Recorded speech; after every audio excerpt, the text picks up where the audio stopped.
Black History Month as the backdrop, our KGUN 9 Giving Project nonprofit for the month of February is the Dunbar Pavilion. Yeah, today it's a hub of activity supporting Tucson's African-American community, but it actually started as the Dunbar School, Tucson's only segregated elementary school. 5 years old, 1942. My first grade year. That's how long Barbara Lewis has been coming to the Dunbar. In the 1940s as a student at the Dunbar School, now as the historian of the Dunbar Pavilion. Well, it was a center. Yeah.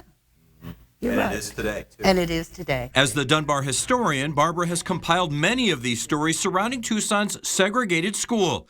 Opened in 1912, the Paul Laurence Dunbar School was a segregated school teaching only African-American children. Barbara attended Dunbar from 1942 until 1950, 1 year before it was desegregated. To be around other kids and other people, and I talked a lot, and so it was good.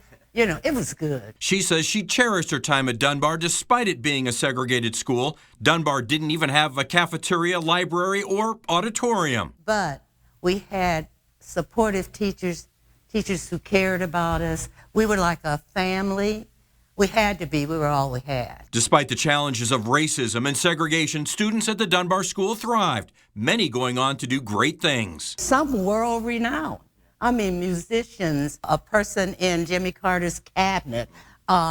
It's amazing. Many of the alumni, including Barbara, came back for a reunion in the 1980s. They saw the school abandoned and in disrepair and decided to do something. Why don't we take our school back? So they did. They formed the Dunbar Coalition. The nonprofit purchased the old elementary and junior high buildings for $25 and saved the Dunbar. We do as much as we can to bring it back to its old glory. Today, the Dunbar Pavilion is a community hub with a private school leasing part of the space and organizations using some of the old classrooms for meetings. There are plans to finish renovating the last half-dozen classrooms, creating even more opportunity for Black-owned businesses and organizations, keeping the spirit of the Dunbar alive more than 100 years after it opened. Yes, it is special. Right. It's special.